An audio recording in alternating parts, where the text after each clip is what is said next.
Bem, meus irmãos, vamos para mais uma aula então, na nossa confissão belga. Hoje estamos partindo para o último artigo que fala sobre a obra de Cristo, o artigo 26 da confissão belga. Esse é o último artigo que fala sobre a obra de reconciliação do nosso Senhor Jesus Cristo. Estamos aprendendo já desde o artigo 17 da confissão belga até aqui sobre como Cristo nos reconciliou com Deus, e isso por meio de várias doutrinas. E hoje é a última doutrina acerca desse assunto, que é a reconciliação. Nesse contexto aprendemos sobre a santificação, a nossa justiça em Cristo diante de Deus, a nossa justificação, aprendemos sobre Cristo como sendo o nosso sumo sacerdote, e agora vamos aprender no caso sobre Cristo, nosso único advogado, ou então a intercessão de Cristo. Eu quero iniciar lendo o artigo 26 da confissão belga. Artigo 26 é um artigo bem extenso, na verdade, comparado com os outros, e muito, assim, claro. Eu poderia dizer que, basicamente, esse artigo não precisa de muitas explicações. É o primeiro livrinho, confissão belga. Está na página 38. É um artigo comprido, então, assim, é muito autoexplicativo. Se os irmãos puderem observar bem a leitura que faremos aqui, entre os próprios textos citados no próprio artigo, fica já muito bem explicado o que significa para nós. Página 38, então, da sexta forma de unidade, confissão belga, artigo 26, diz bem assim: a intercessão de Cristo. Cremos que não temos acesso a Deus senão pelo único mediador e advogado, Jesus Cristo o justo. Com esse propósito, ele se tornou homem, unindo as duas naturezas, a divina e a humana, para que nós, homens, não sejamos impedidos, mas tenhamos acesso à majestade divina. Mas esse mediador, que o Pai constituiu entre ele e nós, não nos deve amedrontar por sua grandeza, a ponto de fazermos procurar outro, conforme a nossa imaginação. Porque não há ninguém, nem no céu, nem na terra, entre as criaturas, que nos ame mais que Jesus Cristo, pois, por nós, ele, subsistindo em forma de Deus, a si mesmo se esvaziou, tornando-se em semelhança de homem, e assumindo a forma de servo. Filipenses 2, 6 a 7. E em todas as coisas tornou-se semelhante a seus irmãos, como Hebreus 2, verso 17. Contudo, se fôssemos procurar outro intercessor, acaso encontraríamos algum que nos amasse mais do que aquele que entregou a sua vida por nós, mesmo quando éramos inimigos? Isso está justamente está ensinado em Romanos 5, 8 e 10. Se tivéssemos que procurar alguém que tivesse autoridade e poder, quem nos teria mais do que ele, que está sentado à direita do Pai e que tem toda a autoridade no céu e na terra? Como Mateus 28, 18 nos ensina. E quem será ouvido antes que o próprio bem-amado Filho de Deus? Pois foi, portanto, a total falta de confiança que introduziu o costume de desonrar os santos. Notem essa expressão, desonrar os santos. E em vez de honrá-los, ao fazer o que eles mesmos jamais fizeram nem exigiram. Pelo contrário, como registraram os seus escritos, sempre rejeitaram tal honra como era o seu dever. Aqui não se deve alegar que não somos dignos, pois não apresentamos as nossas orações baseadas em nossa própria dignidade, mas somente com base na excelência e na dignidade de Jesus Cristo, cuja justiça é nossa mediante a fé.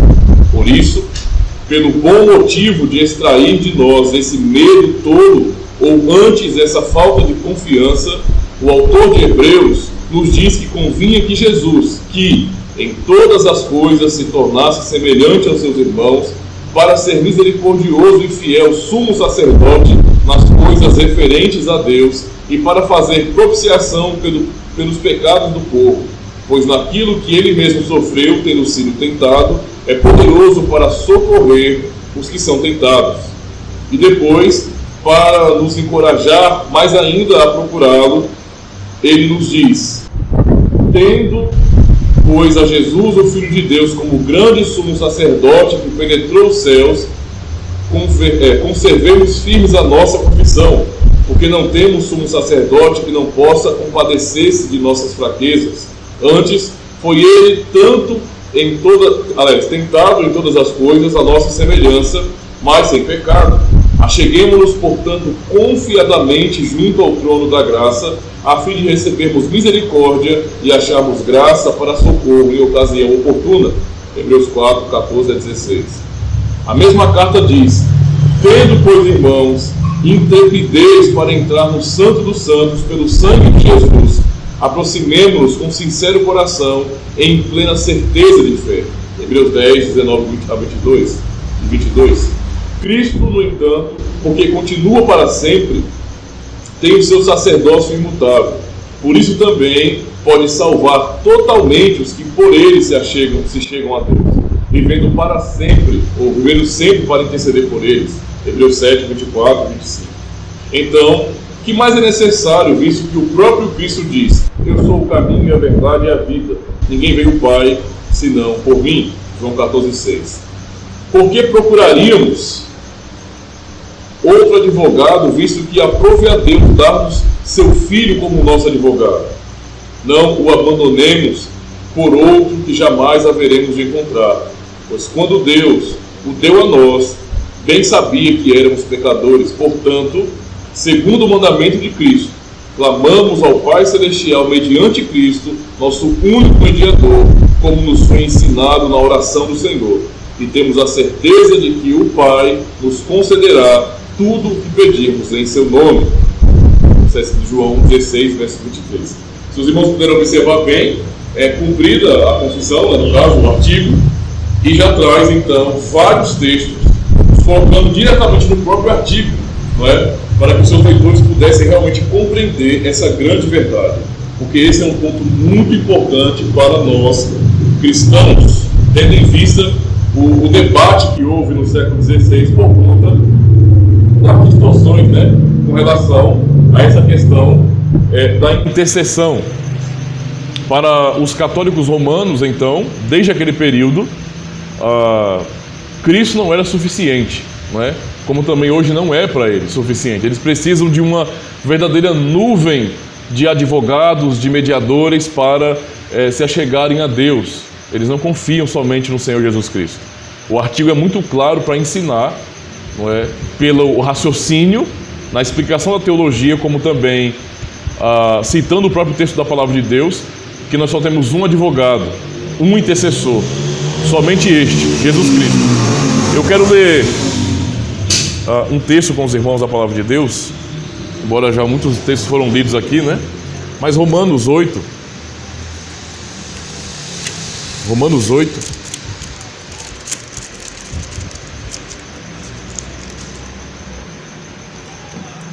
do verso 31 ao 39.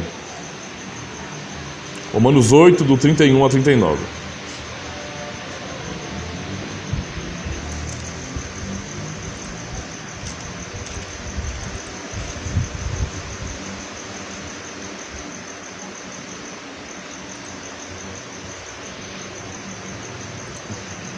Diz assim: que diremos, pois, à vista dessas coisas? Se Deus é por nós, quem será contra nós? Aquele que não poupou o seu próprio Filho, antes por todos nós o entregou, porventura não nos dará graciosamente com ele todas as coisas? Quem intentará acusação contra os eleitos de Deus? É Deus quem os justifica. Quem os condenará? É Cristo Jesus quem morreu, ou antes quem ressuscitou, o qual está à direita de Deus e também intercede por nós. Quem nos separará do amor de Cristo? Será a tribulação, ou a angústia, ou a perseguição, ou a fome, ou a nudez, ou o perigo, ou a espada? Como está escrito: por amor de ti somos entregues à morte o dia todo, fomos considerados como ovelhas para o matadouro. Em todas estas coisas, porém, somos mais que vencedores por meio daquele que nos amou. Porque estou bem certo de que nem a morte, nem a vida, nem os anjos, nem os principados, nem as coisas do presente, nem do porvir, nem os poderes, nem a altura, nem a profundidade, nem qualquer outra criatura poderá separar-nos do amor de Deus que está em Cristo Jesus, nosso Senhor. Esses textos da Palavra de Deus, então, meus irmãos, nos dão segurança acerca do trabalho que Cristo realiza no céu por nós. Os artigos anteriores falavam justamente, dando ênfase à obra e à consequência dessa obra, a aplicação dessa obra na cruz, não é, por nós, pelo poder do Espírito Santo. Mas o artigo 26 enfatiza o que Cristo, não o que ele fez na terra, porque já foi ensinado isso, mas o que ele faz hoje no céu. Essa é a ênfase do artigo 26. Eu quero então ler aqui para resumir esse artigo. Este artigo é o último na confissão de fé sobre a reconciliação que Cristo realizou. Tanto pelo seu estilo comovente, como por sua minuciosidade, o artigo fala por si mesmo e não precisa de muito comentário. Este artigo trata de uma só coisa: Cristo e nenhum outro é o mediador que nos dá acesso a Deus. Ele é Deus e homem, e assim nós homens temos acesso à majestade divina. De outro modo, nenhum acesso teríamos. Então observem que essa é a grande ênfase, não é? A grande ênfase é compreender que somente Cristo é que nos dá acesso a Deus. Isso é muito importante porque dá uma importância, na verdade, para a gente compreender a questão da sua encarnação. Quando pensamos em que Cristo assumiu nossa natureza, foi justamente para esse fim. Ele nasceu para isso, para nos aproximar da majestade, não é? Da divindade. Sem Cristo ter assumido a nossa natureza, nós jamais poderíamos cogitar nos aproximar de Deus. Essa é a grande realidade, não é? Para falar dessa verdade, o artigo 26 precisa de poucas frases, mas para defender este único mediador, o que o Pai constituiu entre ele e nós, o artigo usa muitas frases porque quer evitar que busquemos outro mediador. Essa defesa, então, é assim. Então, ouçam os argumentos da defesa. Quanto à grandeza de Cristo, não é? Ela não nos deve assustar a ponto de fazermos procurar um outro conforme nossa própria vontade, pois ninguém é capaz de amar-nos mais do que aquele que por nossa causa, não é, a si mesmo se esvaziou.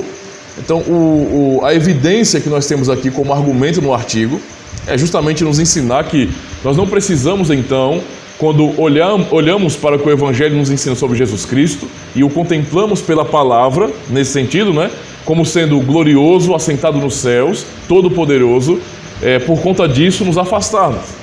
Nós podemos lembrar, por exemplo, da situação do povo quando acabou de receber a lei de Deus lá no Sinai, não é? Eles tinham acabado de ouvir os 10 mandamentos e, ao contemplarem a terrível cena no monte, todos eles se apavoraram. Ficaram completamente perplexos e com medo de morrer, pedindo que Moisés fosse o mediador. Moisés, fala-nos tu e não nos fale Deus para que não morramos. Então o povo ficou realmente assustado, com medo de morrer. Mas quando nós contemplamos pela palavra a Cristo, não é? Nós não temos mais que ter esse medo absurdo, esse pavor. O que temos é temor pelo Senhor, reconhecendo quem Ele é, mas não um tipo de pavor que não nos afaste dele. Não temos que buscar então outro, não é? Não temos que confiar em homens, como o povo confiou em Moisés nesse sentido, que era um tipo de Cristo. Então não temos que fugir para outro ou procurar qualquer outro que possa interceder por nós, não é? Mediar a nossa relação com Deus. Por isso, é somente por falta de confiança que buscamos os chamados santos, não é? Esse assunto é tocado por quê? Porque o artigo foi feito no século XVI, não é? A confissão foi no século XVI, que, portanto, estava dando uma resposta também aos romanistas, não é? Ou seja, aos católicos romanos. Aqueles cristãos que estavam chegando de igrejas católicas para abraçar a fé reformada e que estavam aprendendo essa verdade, e também para que todos pudessem conhecer a grande verdade do Evangelho, não é? E não confiar nesses santos. O artigo, então, defende a mediação única e suficiente de Jesus Cristo, não é? O seu trabalho de intercessão por nós, mas também nos ensina que a tradição, como foi estabelecida, ao invés de honrar os santos, o que a tradição fez foi desonrar os santos, não é? Porque eles acabavam exaltando os santos, os chamados santos, né? Ou seja, os pais da igreja, os grandes heróis da fé, os mártires, como se eles tivessem recebido uma bênção maior e fossem mais elevados do que os demais irmãos, a tal ponto de terem tanta virtude que lhes sobrava bondade, virtude, para compartilhar com os fiéis que hoje lutam. Isso não tem o menor sentido, não tem nenhuma base na Escritura, na palavra de Deus. E, portanto, o artigo também combate esse pensamento. Uma observação, então, importante é que os pais da igreja é um ponto importante, irmãos, porque eu sei que há uma confusão quando nós vamos falar, então, dessa questão de mediação e dizer que só há Cristo, Ele é o único mediador. Muitos evangélicos mesmo têm uma dificuldade muito grande por causa de ignorância histórica mesmo, e tratam os pais da igreja como se eles estivessem sempre errados. Então eles eram hereges, quase que se trata assim por alguns, né? Eles estavam completamente errados, ou eles eram católicos romanos. Eu sei que os católicos romanos gostam de dizer isso, mas isso não é verdade. Isso não tem, olha, isso é completamente absurdo. Os pais da igreja, ou os padres da igreja, não eram católicos romanos. Eles eram católicos no sentido em que os credos assumem a expressão católico universal. Ou seja, a compreensão de católicos dele era a que a Bíblia ensina. E a compreensão de católicos dele não era em termos de uma instituição. Entende? Havia uma igreja, não é? E existe até hoje, em Roma, como também Paulo enviou carta a Roma, havia igrejas em Roma, não é? E nós temos aí o exemplo da igreja católica romana, igreja de Roma que se corrompeu, ou seja, era uma igreja local. Entende? Quando os pais da igreja falavam de catolicidade, eles não falavam sobre uma igreja local, eles falavam sobre todas as comunidades distintas, que estavam separadas, não é? Assim, de maneira territorial. Então, o sentido que eles usavam sobre católico era o sentido que nós temos na própria Escritura. Então, observe. 1 Coríntios 11, verso 1 a 2, eu preguei nesse texto domingo agora, o último domingo, né? Que Paulo fala bem assim, na introdução: Paulo, chamado pela vontade de Deus para ser apóstolo de Jesus Cristo, e o irmão Sóstenes, o que levou a Pisa. Quer dizer, eu não sei se ele levou a Pisa, né? Parece que é esse cara, porque eu contei mais, mas não é não. É porque dá vontade de falar que foi, sabe? Porque foi uma Pisa muito bem dada pelo jeito. A igreja de Deus que está em Corinto, e ele fala: aos santificados em Cristo Jesus, chamados para serem santos, com todos os que em todo lugar invocam o nome do Senhor Jesus Cristo, Senhor deles e nosso. Ou seja, Paulo aqui já está exaltando a catolicidade da igreja. Ele está dizendo: o que eu estou dizendo aqui, essa saudação, não é apenas para a igreja aos coríntios, a igreja que está em Corinto, mas para todos os que em todos os lugares invocam o nome do Senhor. Ou seja, essa noção de catolicidade está aqui. Isso é uma mensagem católica de verdade. Você não está pensando em uma instituição acima das demais, como é no caso dos romanistas, mas você está pensando em que em todas as comunidades espalhadas pelo mundo conhecido antigo, aonde se invocava o nome do Senhor, eles todos eram o povo de Deus, a igreja de Deus. E isso é o significado da catolicidade. Paulo também vai falar em Efésios 4, verso 4 a 6, bem assim, para entender, não é, essa catolicidade. Há somente um corpo e um espírito, como também foram chamados numa só esperança da vossa vocação.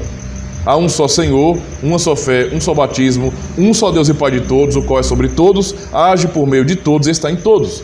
Não é? Para compreender a unidade da fé católica, nós temos que olhar para a Escritura Sagrada.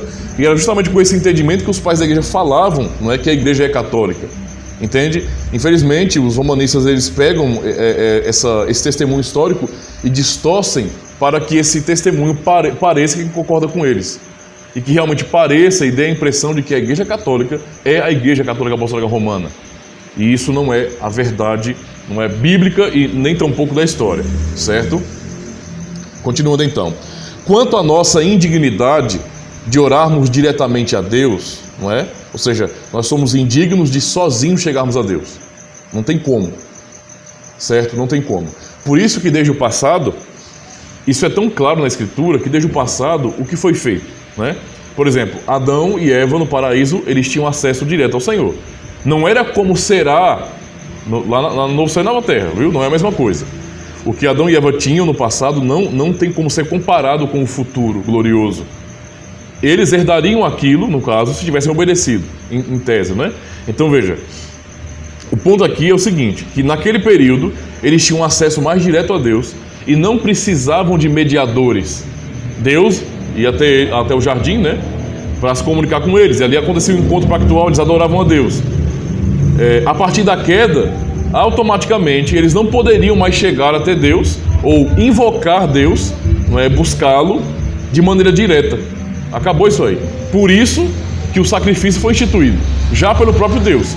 Então eles sacrificavam um animal, não é, nesse sentido, num altar ordenado pelo Senhor, para que então, a partir da morte de um animal, como sendo substituto, não é, daquele casal ou daquela pessoa que estaria buscando a Deus, pudesse então apaziguar a ira de Deus. O animal em si não fazia nada, não é? Ou seja, o sacrifício de animais jamais perdoa o pecado de alguém, mas a fé na promessa de Deus. O que ele estava prometendo? Ele estava prometendo, por meio daqueles animais sacrificados, não é? Até o tempo de Moisés mesmo, no tempo que Israel era já uma nação instituída, com leis e tudo, não é? Prometendo que um mediador verdadeiro viria ao mundo ainda para realmente fazer essa mediação perfeita pelo povo de Deus. E então, né, nele, sermos completamente perdoados pelo Senhor. Então eles eram perdoados porque criam nisso, não é? E não por causa dos animais em si. Então o fato é que nós sozinhos não temos condições de nos achegar a Deus. Apresentamos as orações a Deus somente, não é, pela dignidade de nosso Senhor Jesus Cristo, cuja justiça é a nossa mediante a fé. A única maneira do Senhor nos ouvir é se nós formos justos. Deus ouvia Adão quando ele era justo. Quando ele perdeu a justiça, acabou. Por isso mediação, por isso sacrifício, por isso morte. Entende? E no nosso caso específico aqui, Deus só ouve nossa oração por causa de Jesus Cristo.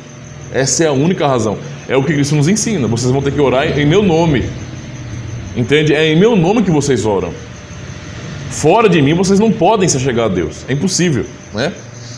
Por isso, a Escritura quer tirar de nós esse tolo receio, ou antes, essa falta de confiança, e exortar-nos a ir para Ele.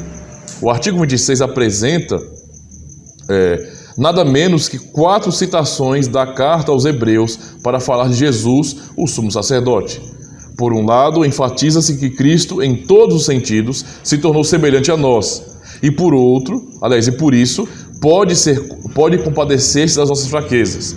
Por outro lado, confessa-se que Ele é o grande sumo sacerdote que, pelo seu sangue, nos abriu acesso a Deus e que agora está sentado ao lado de Deus para sempre, não é? Então sempre intercede por nós. Os 4 textos, na verdade, citados de Hebreus, justamente para nos deixar bastante clara essa questão. Eu queria citar um exemplo aqui, que é o exemplo não muito bom, de um padre católico romano, uma pessoa muito inteligente, muito bem preparado e tem lutado muito contra marxismo e coisas ruins que têm acontecido no nosso país, não é? Então, nesse sentido, estamos todos do lado dele também, não é? O apoiando, é muito bom o material que ele faz, que é o padre Paulo Ricardo, né? Ele é realmente muito inteligente. É bem mais empolgante ouvi-lo do que outros padres, né? Que são mais velhinhos e mais cansados. Ele é um cara muito mais eloquente e fala com muito mais firmeza. Porém, em uma situação, né, em uma missa, ele fez alguns comentários um pouco embaraçosos, na verdade, e falsos, né? Assim, não correspondem à verdade. Eu acho que ele falou pensando nos protestantes de uma maneira muito genérica e não separando as coisas e compreendendo, não é, quem são os grupos específicos dentro do protestantismo. E o que acontece? Não é?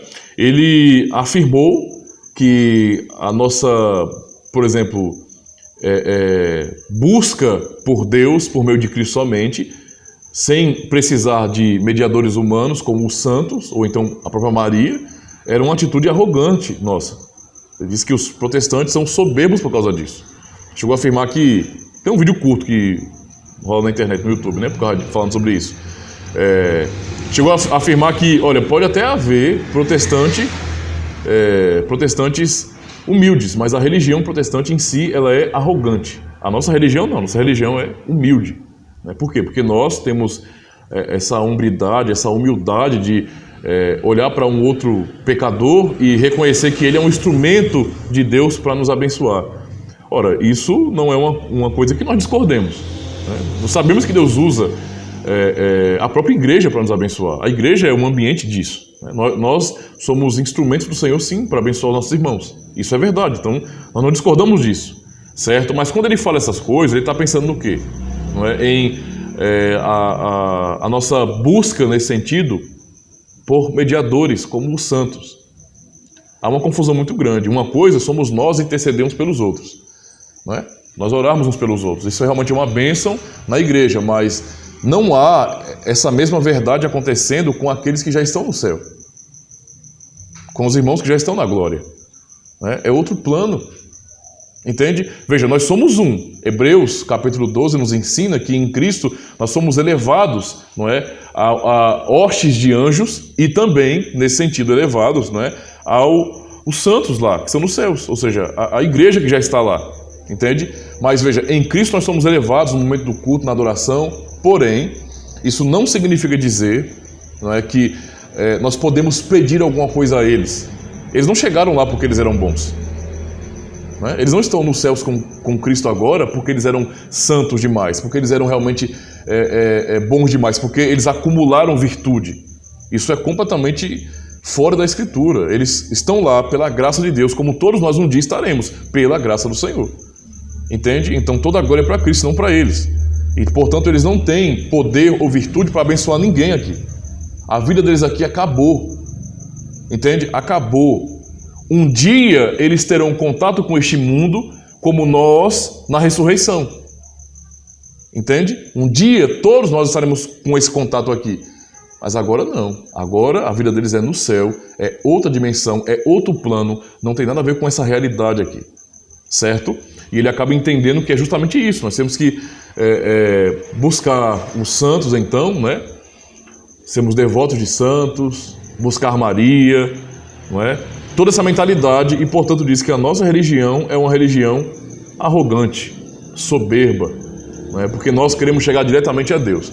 Aí, para pensarmos sobre isso, só tem uma resposta clara, né? Nós temos os argumentos aqui muito simples e já são suficientes só na leitura do artigo 26, que já nos apresentou vários textos, 4 textos de Hebreus, não é? Onde a ênfase é em Cristo, não é? E nem outro. Então, observando, os últimos parágrafos exortam mais uma vez a não buscar outro advogado. Então, basicamente, os santos têm esse papel, como se fossem advogados. Então, primeiro, o próprio Cristo se declara a si mesmo o único caminho que leva a Deus. Então veja, não é uma questão de doutrina protestante. Nós apenas confessamos isso, porque Cristo é quem diz essa verdade. O próprio Deus nos deu este mediador e Ele bem sabia que éramos pecadores, ou seja, Ele não se enganou, né? Ele nos deu Jesus Cristo, Ele enviou Jesus Cristo, ok? E o terceiro argumento, não invocamos o Pai Celestial conforme nossa teimosia. Então nós não estamos orando diretamente a Deus porque somos teimosos. Eu perguntaria então para um católico romano que usasse esse argumento, então por que você ora o Pai Nosso? Você não deveria orar o Pai Nosso. Se nós somos arrogantes, como protestantes e reformados, porque oramos diretamente a Deus, por meio de Cristo, em nome dEle, e somos arrogantes e soberbos por isso, e vocês são os humildes porque vocês pedem a Pedro, a João, a Tiago, a São não sei quem, a Maria mesmo, não é? Então vocês não deveriam, de forma nenhuma, ter como padrão, por exemplo, rezar o Pai Nosso na igreja de vocês. Porque o Pai Nosso é Cristo nos ensinando a orar diretamente a Deus. Como é esse argumento, entende? Acho que ele não pensou muito bem para falar essas coisas. Não pensou, né? Acho que ele estava um pouco empolgado, não pensou. E a verdade é essa. Cristo, o próprio Filho de Deus, o Filho de Deus, é quem nos dá a grande bênção de chamarmos Deus de Pai e dizer bem assim, olha, vocês vão orar assim. Como é que vocês vão orar? Vão orar primeiro em nome de algum apóstolo? Não, eles já estavam ali, né? Então vocês vão orar diretamente a Deus. Vocês vão falar ao Pai em meu nome. Essa é a realidade, né? Então esse é o argumento que a palavra do Senhor nos traz. Não é, então, arrogância protestante. Essa é a verdade que o Evangelho nos ensina. Essa é a grande bênção que nós temos, não é? A última frase, então, resume tudo. E temos a certeza de que o Pai nos concederá tudo o que lhe pedirmos em nome de Cristo. Esse é o ponto. Agora sim, a segunda parte, depois de a gente aprender um grande resumo, essa lição de hoje ela não é cumprida, porque o artigo já é comprido demais, então só tem 3 partes, né? Geralmente toda lição que eu trago aqui tem 6, 7 partes, 5 partes no máximo. no mínimo no caso, e essa aqui só tem 3. Vamos para a segunda logo, para falar sobre Cristo é nosso único e perfeito mediador. Cremos que nenhum acesso temos a Deus, senão pelo único mediador e advogado, Jesus Cristo, o justo. Por causa dos nossos pecados, não podemos aproximarmos de Deus, que é fogo consumidor. Inclusive, Hebreus 12, verso 29, né? O último verso do capítulo 12, quando o autor mostra como que era no Sinai, e veja, nós aprendemos tanto a não nos afastarmos de Deus por causa de sua glória e santidade, mas nos aproximarmos por Jesus Cristo. Mas no capítulo 12, o autor aos Hebreus, ele deixa a coisa um pouco mais clara. Ele fala, veja, presta atenção. Nós temos o Sinai, o pavor que havia no Sinai, o medo da congregação. Nós, como igreja cristã, nós estamos muito além do Sinai. O Sinai era um monte físico, não é? Mas que apenas simbolizava essa subida até Deus e sua glória, o que era algo terrível para nós pecadores. Então, basicamente é isso, está vendo um monte fumegando, trovões, relâmpagos e o povo com medo ali, é para mostrar Deus Santo, Todo-Poderoso, não é? E pecadores diante dessa glória completamente apavorados. Mas ele fala, em Cristo Jesus, em Hebreus 12, né? Em Cristo Jesus, nós fomos elevados ao Monte Sião. Entende? E o Monte Sião, então, é essa figura de onde Deus habita, do verdadeiro tabernáculo, onde Deus está, no céu, onde Cristo subiu, onde Ele está. Então, nele, quando Cristo subiu ao céu e assentou-se no trono, nele nós também subimos. Esse é o ponto da fé. Entende? E por conta de estarmos agora diante de Deus em Cristo, não é? A coisa ficou muito mais grave. Não é? Muito mais grave. Ficávamos muito mais apavorados em imaginar um monte literalmente fumegando. E hoje não tememos tanto, por quê? Porque não estamos vendo nada. Estamos num salãozinho simples, né? Que acabou de ser pintado, de passagem lá na parte de trás, na parte da frente, aliás, não é? Então imaginamos, isso é besteira, isso é bobagem. Só que o que o autor aos Hebreus nos ensina é o seguinte, é totalmente ao contrário, muito pelo contrário. Não se iludam com a simplicidade das paredes, com a simplicidade que vocês têm hoje. Não. A coisa está muito mais séria. Vocês estão diante de Deus. E então ele exorta a igreja, não é, a não rejeitar o evangelho, a não endurecer o coração, a adorar a Deus de maneira agradável, entende? Com reverência. Por quê? Porque ele é fogo consumidor. Então essa é a verdade. Entende? Isso é importante para compreendermos aqui. Cristo, então, é o nosso único mediador, porque ele uniu as naturezas divina e humana. Ele, portanto, é um de nós e também é Deus. Ou seja, ele é Deus homem.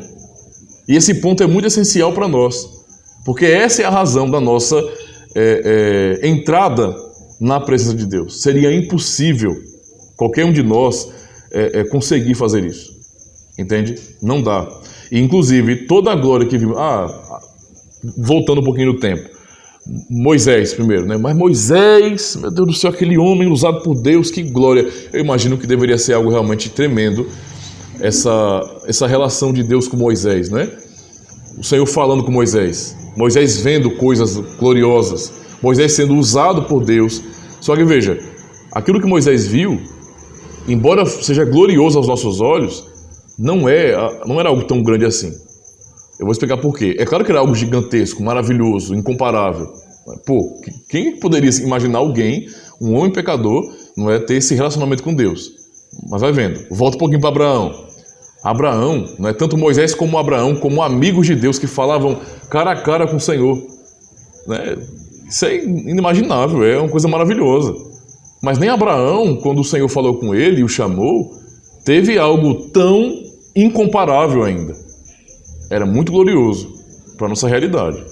Mas há um exemplo muito maior do que isso. Nem voltando em Adão, mas Adão estava no Éden. Aí isso não tem como eu falar de Adão não, porque tudo bem, não é? Eu posso dizer assim, que a situação de Adão no Éden, não é? E Eva ali com o Senhor era superior a todo o resto. Né? Superior a Abraão, superior ao que Moisés teve de experiência, Israel lá. Tudo bem, era algo glorioso, mas veja, nada disso aqui, embora tão glorioso, se compara à realidade que agora é em Jesus Cristo. Por quê? Porque o ponto é que Cristo, que é Deus, não é? assumiu a nossa natureza e, portanto, a nossa natureza nele foi elevada. Esse é o grande ponto aqui. Entendeu? Esse é o grande ponto. Nossa natureza em Cristo foi elevada.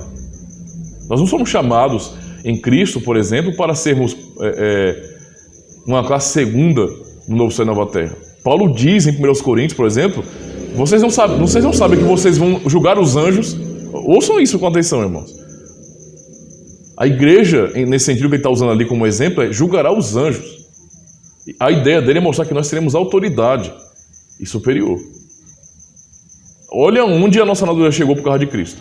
Então, quando Cristo assumiu a nossa natureza, ele fez essa reconciliação para sempre. Porque ele não se manifestou apenas, ele se tornou um homem verdadeiro. Entende? Significa dizer o quê? Que não era como na teofania. Nas teofanias que aconteciam no passado, como Deus foi na casa de Abraão, não é? Ele em uma teofania, ele se manifestou então na forma corpórea, vamos dizer assim, de um homem. Então ele assumiu a imagem de um homem. Parecia um homem ali, mas era Deus. Mas veja, ele assumiu aquela imagem humana para se comunicar com Adão, né? Ele estava condescendendo com Adão, ou com Adão não, com Abraão, e depois ele voltou ao normal, né? Acabou aquilo ali. Só que Cristo, nesse sentido, uma vez que ele assumiu nossa natureza, ele para sempre será um homem. Entendeu? Ele não veio aqui só para fazer, para que houvesse uma teofania, para que ele se manifestasse como homem. Pronto, eu cumpri minha obra por eles, agora eu vou deixar a minha natureza humana e voltar nesse sentido a somente a natureza divina. Não, uma vez que ele assumiu nossa natureza humana, isso é para sempre. Entende? Porque a segurança está nele, ele é o nosso mediador perfeito então, né? Unindo essa natureza, essas duas naturezas, divina e humana, em uma só pessoa, que é Cristo, né? Que é o nosso Senhor. É bem claro que o artigo 26 é um só protesto contra a doutrina da invocação dos chamados santos. Estes são um tipo de alta sociedade entre os homens. Fizeram muitas obras boas e meritórias. Maria é a principal destes santos, né? Teríamos então que apelar para eles a fim de que defendêssemos, a fim que eles nos defendessem, não é? Ou seja, defendessem a nossa causa diante de Deus, o Cristo. Então, lembrem do Salmo 15, por exemplo, não é? Eu já citei isso muitas vezes, para a gente sempre lembrar dessa verdade. Será que Maria, apóstolo Paulo, apóstolo Pedro, João, qualquer um dos apóstolos, dos mártires, dos santos mais recentes, né, dos pais da igreja, dos que foram chamados de santos, será que algum deles poderia ser a resposta, ou aqueles que poderiam responder à pergunta do Salmo 15? Quem, ó Senhor, habitará no teu santo templo? Quem poderá subir até o teu monte santo? Quem pode estar na tua presença? Será que algum desses poderia responder essa pergunta? Né? E a resposta clara para nós é claro que não. Ninguém pode. Se o homem, com o seu esforço para ser piedoso, pudesse responder a essa pergunta, por que Cristo veio para cá então? Né? Ou seja, se nós pudéssemos subir a montanha e chegarmos até o cume, onde Deus está, ou seja, subir aos céus, por nossa própria conta, não haveria razão nenhuma para Deus enviar seu Filho. Não é? Ora, o homem, nesse sentido, ou um homem subiu ao céu, sim, mas esse homem é Deus. Entende? Porque o homem por si só não consegue, é impossível a ele. Né? A maneira, então, de o artigo 26 refutar essa doutrina deve chamar então a nossa atenção, porque nos ensina exatamente a raciocinar sobre isso. Isso é muito importante, porque há várias doutrinas, né? Há vários dogmas deles, por exemplo, que meio que anulam ou desprezam o que Cristo fez. Né? Você pode pensar nessa questão da mediação de santos ou de Maria, você pode pensar na questão do purgatório, na questão da salvação por obras, do livre-arbítrio. Tudo isso aí não é questão somente de ideias, né? de argumentações, de teorias, não. Esses dogmas, esses pensamentos, eles desprezam a obra de Cristo. Porque no fim, qualquer uma dessas doutrinas ou dogmas, na verdade, acaba dando ao homem a capacidade e o poder de fazer. Se o homem pode fazer, por que é que Deus enviou seu Filho? Se nós temos condições, para que ajudar? Para que fazer no nosso lugar? Entende? Deus fez o que nós não podemos fazer, esse é o ponto, né? Assim, então, nós temos que compreender essas verdades, não é? Observando que, por exemplo, nós já lemos os textos aqui e nenhuma carta dos apóstolos ou dos evangelhos, por exemplo, vai nos ensinar nesse sentido essa dependência de outros, a não ser Cristo, para chegar a Deus, não é? E assim são indicadas as cartas de Paulo, de Pedro, de João e também os livros, não é, de homens como Agostinho, aí pensando nos pais da igreja, que escreveu justamente isso, uma oração que não se faz em nome de Jesus Cristo, além de não tirar o pecado, é pecado. Ouçam o que Agostinho disse. Veja, o que ele quer dizer com isso? Que toda oração é feita em nome de Cristo. Por quê? Porque ele é o único mediador. É o único mediador. Imagine você se dobrando e você invocando a Deus em nome de Pedro, de Paulo ou do próprio Agostinho. Não é? Ou você se dobrando e rogando por Maria. O próprio Agostinho está dizendo, disse aqui, olha, uma oração que não se faz em nome de Jesus Cristo, além de não tirar o pecado, ou seja, você não vai ser abençoado nessa oração. É pecado. Então, a compreensão não é só uma questão de, é um mero erro, não. Não é um mero erro, uma questão de mero dogma de opinião, não. Para Agostinho, né? E essa é a verdade, né? Você buscar a mediação ou buscar um outro advogado que não Cristo é pecado, né? É pecado. Então aquele que invoca os santos, aqueles que invocam os santos, né, não prestam nenhum serviço, não é, a Deus e na verdade não honra esses santos. O artigo então ele traz essa ideia de que diferente do que nós somos acusados de pessoas que desprezamos a tradição, desprezamos a patrística, os santos, não reconhecemos o seu testemunho. Sim, nós reconhecemos o testemunho deles, sim. Mas uma vez que eles jamais ensinaram que a igreja deve ter mais mediadores, não é? Além do Senhor Jesus Cristo, se eles ensinaram isso, rejeitaram esses pensamentos, como é que nós honraríamos a memória deles? Fazendo eles mediadores nossos? Ou também como eles fizeram, reconhecendo somente Cristo como mediador? A única maneira da gente honrar os santos do passado é tendo uma fé viva como eles tiveram. É assim que a gente honra a memória deles. Então eu não honro a memória de São Pedro, de São Marcos, eu não honro a memória de nenhum desses aí fazendo imagens. Isso não é honrar a memória das pessoas. Se eu quero honrar a memória deles, eu devo procurar na minha vida ser piedoso como eles foram. Me esforçar para glorificar a Cristo. Não é pregar a Jesus Cristo somente e não fazer imagem deles. Ou seja, no fim, é ao contrário. Eles nos dizem que nós somos os que rejeitam e desonram os santos, mas o que acontece é que nós honramos a memória dos santos. Eles é que desonram, porque fazem aquilo que os santos rejeitavam, né? Isso é realmente muito importante, né? E até nesse artigo, como refutação também desse pensamento deles, né? E a igreja foi levada a pensar sobre isso, né? Isso é muito importante. Uma observação aqui cabe também, e lembrando do filme O Alto da Compadecida, né? Aquele filme brasileiro de comédia. Eu sei que todo brasileiro já assistiu esse filme, né? E embora seja um filme que tenha pecados ali, né, sendo propagados, ainda assim o objetivo do filme é trazer humor, só que a maneira como é retratada a fé brasileira, como fé católica romana naquele filme, expressa muito bem exatamente aquilo que as pessoas, no geral, creem, né? Então você vai analisar, por exemplo, a parte final do filme, que é especialmente a questão daquele tribunal, onde tem alguém ali, de maneira pecaminosa, representando Cristo, né? Porque no fim ali está quebrando o segundo mandamento, mas ele está ali representando Cristo, certo?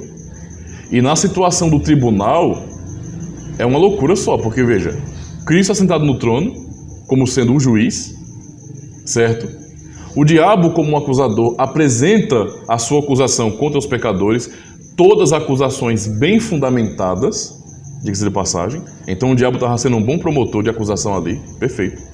Ele estava mostrando exatamente a realidade, a mentira, a hipocrisia, a falsidade. E Cristo, nesse contexto aí, né, a figura ali, estava reconhecendo com justiça que de fato aqueles realmente haviam pecado. Mas quando ele resolve dar a sentença, aí vem Maria e não deixa. Né? Veja, naquela cena terrível e triste, não é? Cristo, nesse sentido, reconhece com justiça o pecado daqueles que o desonraram, não foram fiéis, mas quando ele quer agir como um juiz que ele é, Maria não deixa. Não é? Ali ele é o quê? Uma criança, certamente, no colo de Maria, porque ele quer agir com justiça, mas ela não deixa. Na hora que ele vai condenar, não, meu filho, porque... é mais ou menos isso, não é? Isso é uma situação, aquela expressão ali é completamente absurda, é um pecado, é uma blasfêmia contra Deus. Porém, infelizmente, aqueles que confessam que são católicos romanos, não é? Pelo menos os que não têm conhecimento de doutrina de verdade, que é a maioria, infelizmente, acabam acreditando justamente naquilo ali, tendo esse entendimento, não é? E colocando Maria no fim. Quem é que está mandando no céu? No filme? É ela. É ela que manda ali. Entendeu? É como se o juiz fosse um menino e a mãe dele dominasse sobre ele. Essa é a realidade. Então veja o absurdo da idolatria deles. E ainda não querem ser vistos como idólatras, né? Hã? É um juiz terceirizado. Imagine, né? Aquelas mães que nunca aceitam que os filhos cresceram, né? Que o filho está lá querendo fazer alguma coisa, tomar a sua atitude. Imagina, o filho é um professor, um juiz mesmo, e quando ele vai tomar a sua sentença, a mãe do cara acha que aquilo não é certo, não é justo, e dá um gato no menino na frente de todo mundo. É o que estava acontecendo no filme, né? Uma palhaçada realmente, uma coisa triste, mas que expressa muito bem o que é crido, infelizmente, no nosso país, né? Em boa parte do mundo também. Pessoas que se dizem cristãs ainda. E dizem que nós é que somos arrogantes, né? A terceira parte e última também. Então, pensando agora na advocacia de Cristo. O artigo 26 não mais trata da obra sacerdotal que Cristo realizou na terra. Desta obra sacerdotal tratam os artigos 17 ao 25. Mas o artigo 26 trata da continuação da obra sacerdotal de Cristo no céu. Então, basicamente, quando nós temos que pensar por causa do Evangelho em Cristo e no que Ele faz no céu, Ele está trabalhando, certo? O céu que a Bíblia nos apresenta não é o céu de Tom e Jerry, não é o céu dos desenhos da Disney, entende? Não é aquele céu que é só nuvens, não é? E tem anjos com harpas em cima das nuvens, harpas de ouro, e aquela coisa esquisita. Não, esse céu é algo realmente glorioso e Cristo não está ali deitado numa nuvem, Ele está trabalhando. Lembrem-se que o sacerdote ou o sumo sacerdote, ele estava fazendo um trabalho, não é? A adoração ou o aproximar-se de Deus ou estar diante de Deus não era uma coisa sentimental, do mundo das ideias, não. Era um trabalho real. Então você vai analisar. Inclusive é o que nós fazemos aqui. O culto é um trabalho. Isso sempre tem que estar ressaltado em nosso coração. O culto é um trabalho, né? Porque às vezes a pessoa não para pensar, meu Deus do céu, os caras estavam ali, não é? Eles tinham que vestir uma roupa apropriada, determinada por Deus, não é? Eles tinham que se purificar, eles tinham horário, eles tinham turno, entende? Havia aposentadoria, pra você ter uma ideia. Eles eram sustentados, entende? Eles tinham horário para cumprir e um ofício a exercer, então eles estavam ali sacrificando animais, zelando o templo, limpando o tabernáculo, eles estavam fazendo de tudo.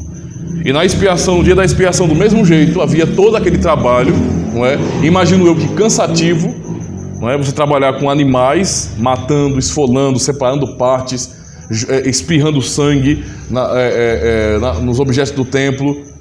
Tudo aquilo ali era um trabalho terrível de açougue. Um verdadeiro açougue, uma verdadeira matança ali. E aquilo era o culto da antiga aliança. não é? E com todo aquele trabalho muito bem organizado, exigido pelo Senhor, o sumo sacerdote então ia até o Santo dos Santos para ali derramar, não é, o sangue dos animais, por si mesmo pelo povo, no propiciatório, ou seja, na tampa da arca, para que Deus se manifestasse ali e desse sinal positivo de que havia perdoado o povo. Era um trabalho. O trabalho do sumo sacerdote, lá no templo, era justamente um símbolo ou um tipo do trabalho de Cristo. Tudo o que foi feito no tabernáculo, Cristo fez também. Mas ele era o cordeiro. Ele era o cordeiro, ele era o sacerdote, foi ele quem trabalhou. E diga-se de passagem, o seu trabalho foi muito mais doloroso do que o dos sacerdotes. O trabalho dele foi apanhar, foi ser humilhado, foi ser fiel a Deus. Até a cruz realmente, e ali ser erguido como esse sacrifício perfeito, como um holocausto perfeito. E a partir desse sacrifício, não é, quando ele dá as suas instruções, é que ele sobe ao céu na sua ressurreição, depois da sua ressurreição. E então finalmente ele entra no Santo dos Santos, como o sumo sacerdote entrava também uma vez por ano. E lá o sumo sacerdote está fazendo um trabalho, ou seja, Cristo está no céu trabalhando em nosso favor. O trabalho dele é interceder, o trabalho do sumo sacerdote é interceder pelo povo de Israel, pela igreja. Cristo, o seu trabalho é interceder por nós. Então ele intercede pelos homens junto ao trono celestial de seu Pai. Veja, se havia eficácia e algo de bom realmente no trabalho do sumo sacerdote de sacrificar pelo bem do povo, interceder a Deus, não é? Pelo bem do povo, que dirá então o trabalho sacerdotal de Cristo por nós como igreja? Tenta imaginar o peso disso, não é? Como é que alguém pode ainda ler a carta aos Hebreus ou toda a Escritura e ainda ter a concepção tão baixa de que o que Cristo fez não é suficiente? Tanto é que eu devo completar isso com minhas obras. O que ele fez realmente é perfeito, irmãos. E ele continua a trabalhar por nós. Ele não fez algo, ele não realizou uma obra e disse, agora que eu morri, é com vocês. Então se virem, né? Eu já fiz a minha parte, façam a de vocês. Não foi isso que aconteceu. Ele fez e ele continua trabalhando por nós. A razão é essa, né? Ele fala a Pedro que Satanás pediu para bagunçar a vida de Pedro realmente e ele intercedeu para Pedro não cair. Entende? Por que a igreja está de pé? Aliás, por que é que desde o passado você tenta destruir a igreja e ninguém consegue? Porque é um sacerdote, um sumo sacerdote no céu, não é? Assentado à direita de Deus, e a sua intercessão é o que mantém a igreja de pé. Esse é o ponto aqui, não é? E em Hebreus 7:25 ele diz o quê? Que ele vive sempre para interceder por aqueles que chegam a Deus por meio dele. Cristo está nos céus. De lá até aqui, ele não parou de interceder por nós. Agora, veja como isso pode nos humilhar. Para nossa reflexão e humildade também, né? Nós cansamos de orar. Às vezes, nas nossas crises, nós paramos de orar. Passamos dias, às vezes, sem orar. Sabemos que deveríamos orar todos os dias, e não uma vez só. A nossa necessidade é muito grande de Deus. Mas às vezes nós somos tão egoístas e tão maus que, sabe, colocamos nossos desejos em primeiro lugar, sabe, nossas vaidades, e nos esquecemos de orar. Mas ainda que isso aconteça, Cristo não para de interceder por nós. A sua oração por nós não cessa. Nós esquecemos dele, irmão, mas não esquece da gente de jeito nenhum. Esse é o fato. Entende? Ele vive sempre, como Hebreus 7:25 nos diz, para interceder por eles, né? Lá ele, dia e noite, é o nosso advogado sempre pronto. Ora, não são as palavras que João diz que provam, eu já li no começo Romanos 8, não é? Onde ele diz que ele intercede por nós lá, à destra do Pai, mas na primeira carta do apóstolo João, nós lemos justamente isso no capítulo 2, a prova, não é? Mais um texto prova, mais um texto base que nos mostra exatamente o trabalho dele por nós. Para dizer assim, ele está o tempo todo disponível e ele está o tempo todo trabalhando por nós, em nosso favor. Ele diz bem assim, olha, como João fala para a igreja, né? A igreja de Éfeso aqui. Ele vai primeiro falar sobre confessarmos nossos pecados, ou seja, temos que admitir que pecamos. Então, 1 de João, capítulo 2, verso 1, ele vai dizer bem assim, olha, filhinhos meus. Primeiro ele ensina sobre confessar os pecados. Não digo que vocês não são pecadores, que vocês não pecaram. Porque senão vocês são mentirosos e vocês vão fazer Deus mentiroso também. Porque ele diz que vocês são pecadores. Mas aqui ele fala bem assim, filhinhos meus, estas coisas vos escrevo, ou a exortação, né? Para que não pequeis. Eu estou escrevendo a vocês para que vocês amadureçam, para que vocês lutem contra o pecado, para que vocês não caiam, para que vocês não se entreguem ao pecado. Não é? Mas, olha o que ele vai dizer aqui, ó, se todavia alguém pecar, ele já fala isso por quê? Porque ele sabe. Ele e todo mundo, né? Nós somos pecadores. Então ele fala, se todavia alguém pecar, temos advogado junto ao Pai, Jesus Cristo, o justo. Ele é a propiciação pelos nossos pecados. Não é? E não somente pelos nossos próprios, mas ainda pelos do mundo inteiro. Não é? Então observe, filhinhos meus, estas coisas vos escrevo para que não pequeis. Se todavia alguém pecar, temos advogado. Essa é a disposição do nosso grande advogado Jesus Cristo, o tempo todo. Entende? Sem falhar. Ele está lá e intercede por nós, não é? Do lado do Deus o Pai. Então, melhor advogado, será que há? Será que nós precisamos de outro mediador, de outro advogado? Será que alguém pode nos amar mais do que Cristo? Não é? Porque que eu me lembre, só de intercessão sacerdotal tem uns 2000 anos, né? Será que alguém me ama mais do que ele? Né? Será que Deus vai ouvir mais alguém do que ouvir a ele? Ao seu Filho amado em quem ele tem todo o prazer? Né? Ou será que existe alguém tão digno quanto ele?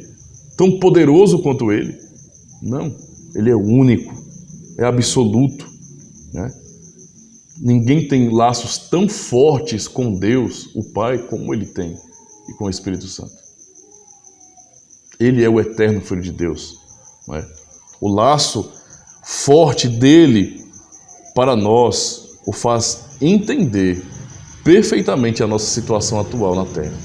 Veja, Deus sabe de todas as coisas, mas a sua aproximação foi tão grande com cada um de nós, que o que ele fez por nós, irmãos, coloca qualquer tipo de religião, de pensamento sobre religiosidade mesmo, lá embaixo.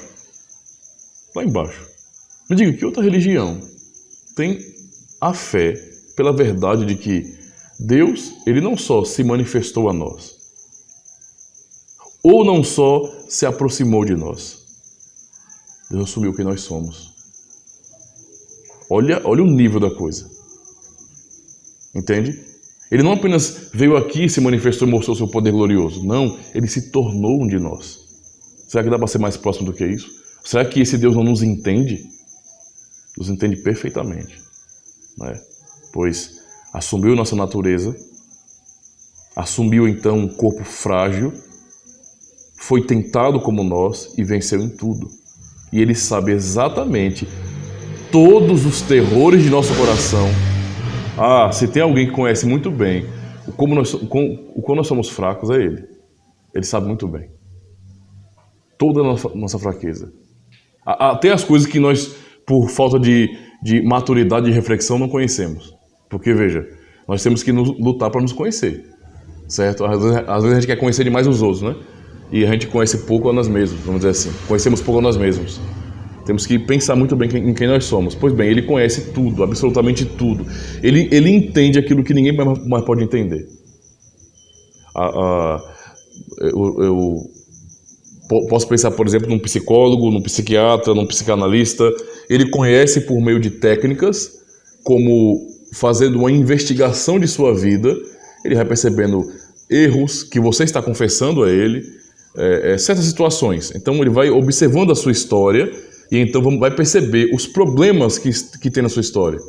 Mas Cristo é o único que realmente nos entende. Deus nos entende. Ele entende mais do que os nossos pais, ele nos entende mais do que o pastor, do que o nosso cônjuge. Ele nos entende de verdade. O nosso coração está perfeitamente diante dele. Perfeitamente diante dele. Não é? O próprio Jesus, então, sofreu todas as tentações e por isso é poderoso para socorrer os que são tentados. Né? Os que são tentados. Hebreus 2 e verso 18. E Ele pode compadecer-se das nossas fraquezas, porque Ele foi tentado em todas as coisas, a nossa semelhança. Hebreus 4, verso 15. É muito, então, para nós como igreja, irmãos, na verdade animador e consolador saber que nós temos um Deus que é assim. Né? Um Deus próximo.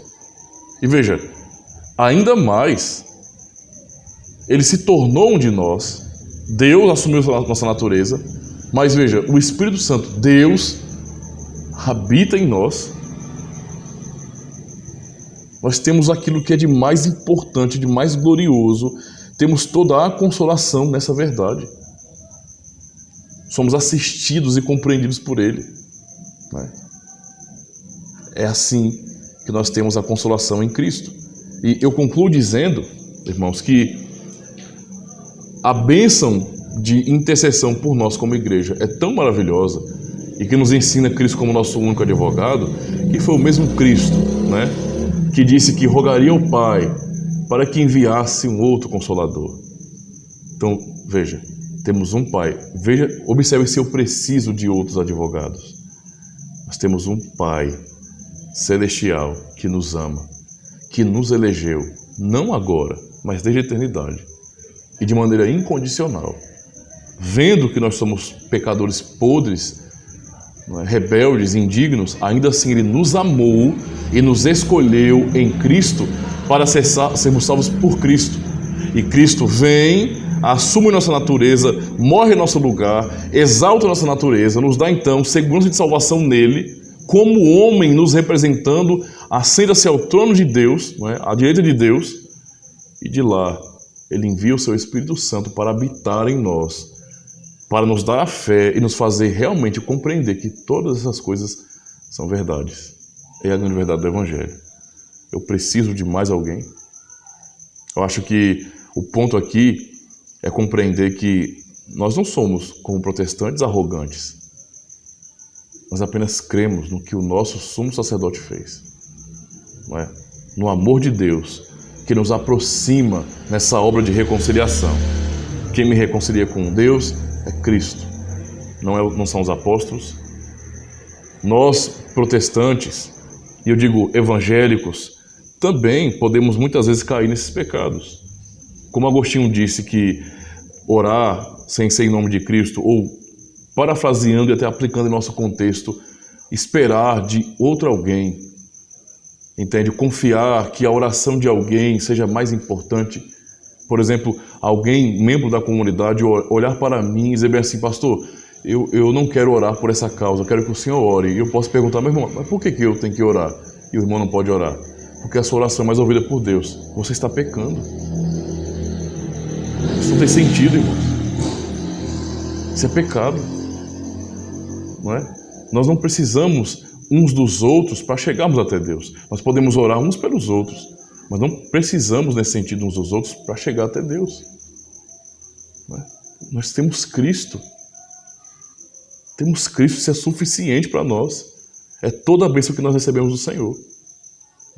Então, evangélicos às vezes colocam músicos, colocam pastores, líderes, esses pseudos líderes que se colocam como apóstolos, como bispos, essa gente toda que gosta de ter títulos e ser adorada, não é? E infelizmente eles têm público para isso. Por que vende tanto? Porque as pessoas querem aquilo. Essa é a realidade, né? Eles são falsos profetas, vão ser julgados. Serão, mas quem está ali prostrado diante deles também serão julgados, porque são todos idólatras. Todos eles acham que dependem daquelas pessoas. Eles acham que precisam de apóstolo Ciclano e Beltrano e de bispo Ciclano e Beltrano para chegar até Deus. Isso é pecado, isso é uma tolice. Estão rejeitando Cristo. Estão dizendo que há um outro. Eu não preciso ir diretamente ao Senhor. Aí me digam, qual é a diferença de evangélicos quando agem assim dos católicos romanos? Ora, do jeito que um católico romano tradicional é devoto a algum santo, evangélicos são devotos a bandas de louvor, né? E a pastores, e a líderes. Essa é a realidade, não é? Isso tem que estar completamente fora do nosso coração. Para nós, Cristo é suficiente. Ele é o nosso único advogado, não é? Ele é o nosso advogado diante do Senhor. É aquele que intercede por nós. Amém?